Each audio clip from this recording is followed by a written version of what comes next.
Bismillahirrahmanirrahim. Alhamdulillah. Wassalatu wassalamu ala rasulillah Sayyidina Muhammad wa ala alihi wa ashabihi wa man wala. Dalam episode ini kita akan membahas surah Wal Asri. Surah Wal Asri turun di Mekah. Ini menurut banyak ulama merupakan wahyu yang ke-13 yang diterima oleh Rasulullah SAW. Di sini Allah Subhanahu wa Ta'ala bersumpah wal asri. Apa yang dimaksud dengan al asr? Masa itu biasa terjemahannya masa. Tetapi kita perlu ketahui bahwa Al-Quran menggunakan banyak istilah untuk menunjuk masa. Ada istilah dahar. Dahar itu masa keberadaan alam raya ini. Kita pernah suatu ketika belum ada, sedang ketika itu dahar sudah ada. Hal ata alal insani hinum minad dahri lam yakun syai'an madkura. Orang yang lahir tahun 50 misalnya, 49 sudah ada. Itu dahar. Orang yang mati tahun 2005, tahun 2006 masih ada, akan ada. Atau yang mati tahun 2000, 2004 ada. Itu dahar. Adapun asr. Asr itu masa yang dilalui oleh sesuatu. Kalau ada orang lahir tahun 50 dan meninggal tahun 100, atau dia lahir tahun 1950 meninggal tahun 2000, antara 1950 sampai 2000 itu asr dia. Setiap orang punya masa hidup. Ada yang dinamai asrir rasul, masa rasul. Itu kerasulan 23 tahun, masa rasul. Nah, di sini Allah bersumpah dengan wal asri. Itu berarti Allah bersumpah dengan masa yang apabila dikaitkan dengan manusia, masa yang dilalui manusia mestinya sejak dia lahir sampai dia mati. Wal asri. Ada lagi yang dinamai ajal. Ajal itu masa berakhirnya sesuatu. Ajal manusia tiba waktu berakhir hidupnya di dunia. Saya punya gelas pecah, tiba ajalnya, sudah tidak bisa dipakai. Itu ajal. Ada lagi yang dinamai waktu dalam bahasa Al-Quran. Waktu itu adalah masa di mana suatu pekerjaan harus selesai. Ada waktunya salat, katakan waktu salat. Waktu salat zuhur mulai sekian sampai sekian. Itu sampai sudah harus selesai. Lewat dari itu. Di sini Allah bersumpah wal asri. Banyak pendapat ulama tentang apa yang dimaksud dengan al asr. Ada yang menyatakan bahwa Allah bersumpah demi masa Rasul. Tetapi pendapat yang paling baik adalah Allah bersumpah demi masa secara umum. Ada lagi yang berkata yang dimaksud dengan asr adalah waktu asar. Sebenarnya kata asr dari segi bahasa itu berarti memeras. Memeras. Kenapa waktu menjelang matahari terbenam dinamai asar? Karena ketika itu manusia sudah hampir selesai melakukan segala kegiatan. Sebentar lagi maghrib dia akan berada di rumah. Dan waktu itu seakan-akan sudah terperas keringat. Itu sebabnya dia dinamai asr. Allah bersumpah wal asri, demi masa. Innal insana lafi khusrin. Sesungguhnya manusia sungguh lafi di dalam kerugian. Khusr itu sebenarnya bukan hanya berarti rugi. Khusr bisa berarti sesat, bisa berarti celaka. Segala yang akibatnya negatif itu namanya khusr, rugi. Baik. Al-insan manusia. Tetapi ulama-ulama membatasi makna insan di sini dalam arti orang yang sudah dewasa dan berakal. Tidak masuk anak-anak. Anak-anak kan belum mukallaf. Jadi kita belum bisa berkata dia rugi atau tidak rugi. Nah, demi masa, sesungguhnya manusia benar-benar di dalam kerugian. Khusrin, ada bunyi nun ya, itu namanya tanwin kan. Itu mengisyaratkan aneka ragam. Banyak. Sesungguhnya manusia benar-benar di dalam aneka ragam kerugian. Nah, kita sekarang bertanya, mengapa Allah bersumpah dengan Al-Asr? Mengapa Allah bersumpah dengan masa? Karena modal manusia yang paling berharga adalah waktunya. Kalau Anda kehilangan uang hari ini, masih Anda bisa mengharap besok dapat lebih banyak dari itu. Ya kan? Tapi kalau Anda kehilangan waktu, jangan harap waktu itu akan kembali. Jam sekian, pada hari sekian, tanggal sekian, tidak akan kembali. Itu sebabnya ada riwayat menyatakan, setiap matahari terbit, bersamaan dengan terbitnya, muncul satu makhluk yang berkata, "Hai putra-putri Adam, aku makhluk baru. Sebentar lagi akan pergi dan tidak akan kembali lagi menemuimu." Setiap hari. Rugi nggak ini kalau hilang waktunya? Sangat rugi. Sisi lain, kapan mulai dirasakan kerugian itu? Ini mahasiswa ini sudah merasa rugi sekarang? Mungkin belum lah ya. Yang seperti saya, itu sudah merasa rugi. Orang yang berada di asar hidupnya, itu sudah rugi. Merasa rugi. Anda baru menyesal ketika Anda tua. Dikala Anda dewasa. Nah, Allah sudah sengaja bersumpah, hei, demi masa, semua manusia dalam aneka kerugian. Baru Dia isyaratkan, saya pilih kata asar, untuk menunjukkan bahwa kerugian itu kamu rasakan di waktu asar hidup. Ya toh? Wal asri innal insana lafi khusr. Satu hal lain lagi. Lafi khusrin. Saya mau beri contoh. Ini pulpen. Berada di dalam sak.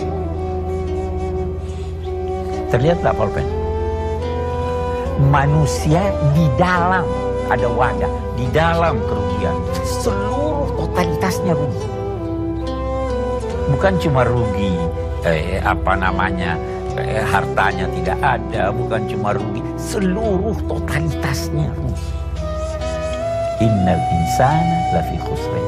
Illa, kecuali. Ada 4. Illa ladina amanu wa amilus solihat wa tawasaw bil haqqi wa tawasaw bis sabr. Kalau Anda beriman, baru 1/4 yang keluar. 3/4-nya masih rugi. Ya kan? Beriman dan beramal soleh masih rugi. Masih setengah. Beriman dan beramal soleh lagi bersaling berwasiat tentang tawasaw bil haqq, masih rugi juga Anda. Masih ada 1/4 di dalam. Nanti setelah ke-4/4-nya Anda laksanakan, baru Anda terbebas dari kerugian. Nah, kira-kira ini kita rugi di mana? Berapa banyak nih kerugian kita? Ya kan, itu yang ingin digambarkan berarti. Wal asri innal insana lafi khusrin illal ladzina amanu. Apa itu iman? Kecuali orang-orang yang beriman. Iman itu adalah pembenaran hati terhadap apa yang didengar oleh telinga. Ada orang menyampaikan pada Anda sesuatu, kan Anda dengar. Kalau hati Anda membenarkannya, maka itu berarti Anda beriman. Dan iman itu adalah pembenaran hati. Bukan sekedar pembenaran akal. Karena ada sesuatu yang Anda tidak bisa jangkau menurut akal pikiran Anda, tetapi kalau hati Anda membenarkannya, maka Anda sudah dinamakan beriman. Itu illal ladzina amanu. Iman itu bisa diibaratkan dengan rasa kagum atau cinta. Orang yang bercinta selalu ada tanda tanya di dalam hatinya. Itu sebabnya cinta bergelora. Benar enggak ini? Selalu ada tanda tanya. Iman juga seperti itu. Pada awal-awalnya selalu ada tanda tanya. Itu sebabnya Nabi Ibrahim pun pernah bertanya, Rabbi arini kaifa tuhyil mauta. Ya Allah, tunjukkan kepadaku bagaimana engkau menciptakan yang mati. Allah bertanya, awalam tu'min. Dia katakan, bala, walakin liyatma'inna qalbi. Oke, itu cinta, iman itu diibaratkan seperti orang yang sedang mendayung di samudra. Dari jauh dia ada lihat pulau, itu yang dituju. Tetapi ada juga ombak dan gelombang. Ada enggak pertanyaan dalam hatinya? Itu sebabnya dia ketika itu tergabung dalam dirinya rasa cemas dan harap. Takut jangan sampai tenggelam. Dalam saat yang sama mengharap supaya tiba. Itu iman. Nah, ini yang perlu diasah, diasuh sehingga mencapai suatu tingkat yang mantap kalau dapat mencapai tingkat keyakinan. Nah, tentu saja iman yang dimaksud oleh ayat ini bukan percaya segala sesuatu. Sampai percaya itu apa yang sering ditayangkan di TV yang gaib-gaib itu. Ya kan? Percaya kepada apa yang disampaikan oleh Nabi Muhammad SAW. Itu iman. Ya kan? Percaya kepada keesaan Allah. Itu arkanul iman itu kan. Kita lihat. Wa amilus solihat dan beramal soleh. Seakan-akan menyatakan dan membuktikan kebenaran imannya dengan beramal soleh. Amal itu adalah menggunakan daya. Kita punya daya fikir. Kalau Anda berfikir, Anda beramal. Menggunakan daya kalbu. Daya kalbu itu, iman itu, Anda beriman, sudah beramal. Karena itu niat amal. Anda berimajinasi, itu sudah amal. Menggunakan daya fisik. Anda angkat ini sudah beramal. Tetapi yang dituntut dari Anda bukan sembarang amal. Amal soleh. Amal soleh itu yang bermanfaat buat pribadi, keluarga, masyarakat, umat manusia. Itu amal soleh. Amal soleh itu yang memenuhi nilai-nilai yang dibutuhkan itu. Illalladzina amanu wa amilus solihat. Kalau Anda sudah beriman dan beramal soleh, sudah setengah selesai. Masih ada lagi. Tawasau bil haqqi wa tawasau bis sabr. Tawasau terambil dari kata wasiat. Ardun wasiyah, tanah yang wasiyah, itu adalah tanah yang terus ditumbuhi tumbuhan. Seakan-akan wasiat itu adalah penyampaian dengan kata-kata halus suatu pesan agar diamalkan oleh orang lain secara bersinambung terus menerus. Nah, tawasau itu bentuk kata yang menunjukkan saling. Jadi saling wasiat mewasiati. Saya rugi kalau saya tidak berwasiat pada Anda. Apa yang saya tahu, saya tidak sampaikan pada Anda. Saya rugi. Tetapi saya juga rugi kalau saya tidak menerima wasiat Anda. Nah, ini menunjukkan apa? Kita itu masing-masing punya kelebihan, punya kekurangan. Saya rugi kalau hanya menyampaikan kekurangan Anda. Anda rugi kalau Anda tidak menyampaikan pada saya kekurangan saya. Itu sebabnya ayat ini bisa dijadikan sebagai isyarat tentang wajib belajar dan mengajar. Wajib belajar dan tawasaw bil haqqi. Apa itu al-haq? Bagus, kebenaran. Kita lihat dulu hak supaya lebih umum. Hak itu sesuatu yang mantap dan tidak berubah. Apa itu yang mantap dan tidak berubah? Puncaknya apa? Allah. Karena Allah tidak mengalami perubahan. Jadi kalau saya berkata tawasaw bil haq, bisa diartikan saling wasiat, mewasiati, menyangkut keesaan Allah. Nilai Al-Quran hak, ya kan? Nilai-nilai agama hak. Saling wasiat, mewasiati, menyangkut nilai-nilai agama. Kebenaran juga hak. Sesuatu yang mantap, tidak berubah, itu berarti dia benar. Dari situ terus orang berkata, hak itu kebenaran. Walaupun kita harus akui bahwa kebenaran itu ada kebenaran mutlak, ada kebenaran relatif. Ilmu itu kebenaran relatif, ya kan? Nah, jadi kalau begitu tawasaw bil haq, saling ajar, mengajar, menyangkut ilmu pengetahuan. Bisa. Itu sebabnya kita katakan saling belajar dan mengajar. Ada, kalau kita membuka lembaran-lembaran Al-Quran, kita menemukan sekian banyak wasiat Tuhan. Wasiat Tuhan yang pertama adalah bertakwalah kepada Allah. Itu takwa Allah.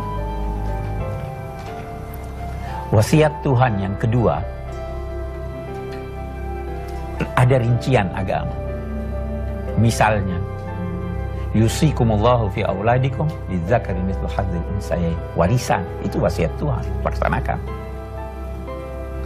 Ada 10 wasiat Tuhan, ada di surat Al-An'am ayat 151 sampai 153. Nanti bisa dibaca itu, ada rinciannya. Nabi-nabi juga punya wasiat. Apa itu wasiatnya nabi-nabi? Wa wassa biha Ibrahimu banihi wa Yaqub, innallaha astafa lakumud dina fala tamutunna illa wa antum muslimun. Ini nilai-nilai wasiatkan itu, berarti kita saling mewasiati tentang itu. Wa tawasaw bis sabr. Dan saling wasiat mewasiati tentang kesabaran. Saya akan beri contoh bagaimana ini kesabaran.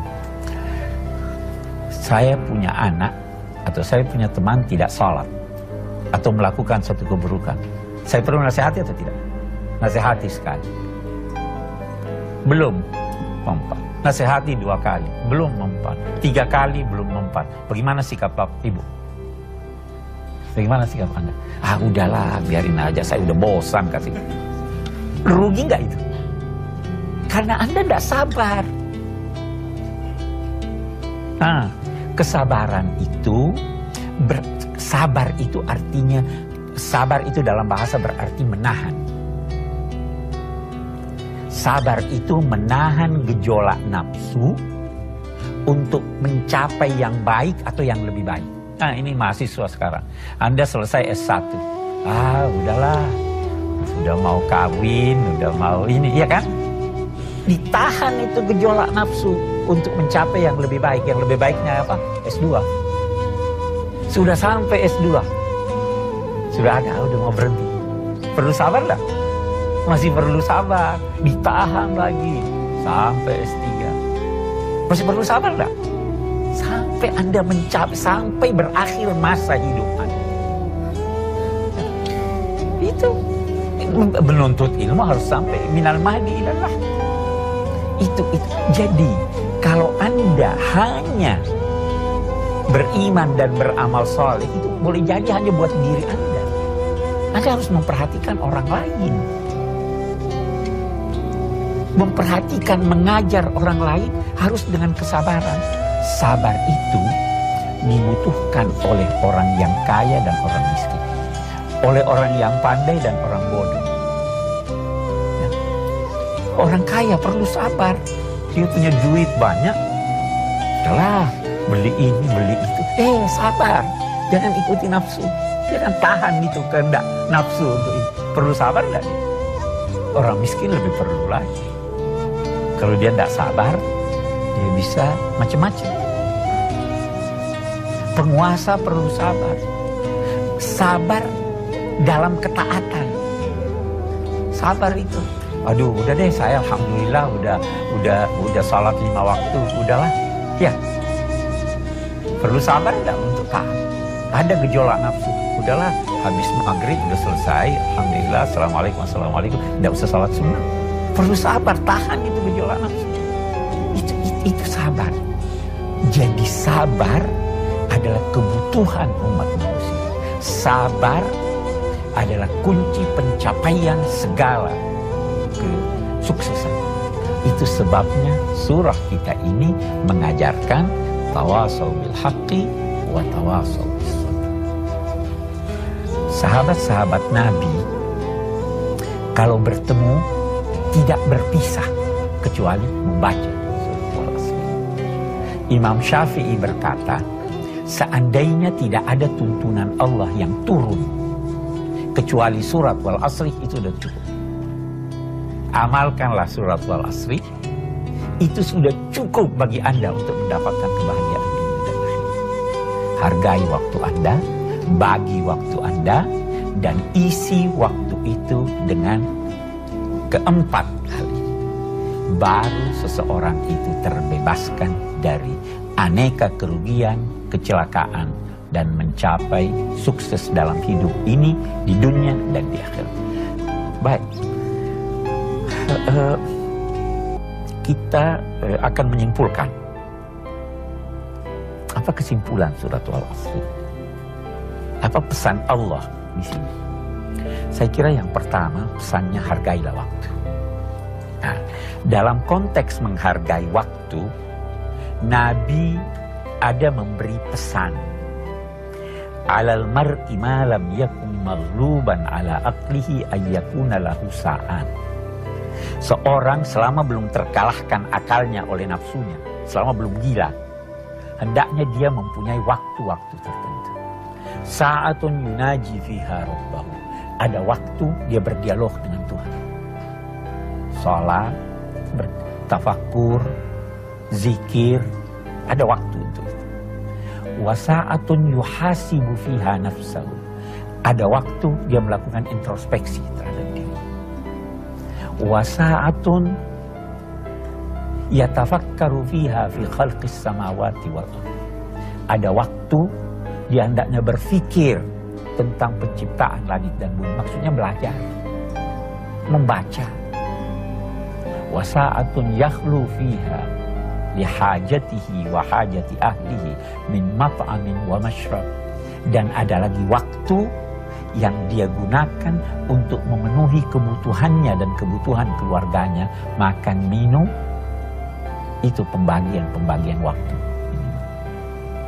Ada waktu buat ada waktu buat bekerja, ada waktu buat beristirahat. Dibagilah itu waktu. Dilihat. Saya tidak berkata seperempat buat ini, seperempat buat ini, seperempat buat ini. Tetapi dibagi secara proporsional. Itu yang pertama pesannya. Yang kedua, sadarilah bahwa penyesalan tidak datang terlebih dahulu. Tapi penyesalan itu datang kemudian pada waktu asar hidup seseorang. Yang ketiga, yang kita bisa ambil kesimpulan di sini adalah waktu itu netral. Tidak ada waktu sial, tidak ada waktu mujur. Semua waktu sama. Betul? Yang sial adalah karena ulah Anda. Yang mujur karena usaha Anda. Jadi jangan beranggapan hari ini hari sial. Hari itu sial. Angka ini angka sial, angka itu tidak sial. Tidak ada. Waktu adalah netral.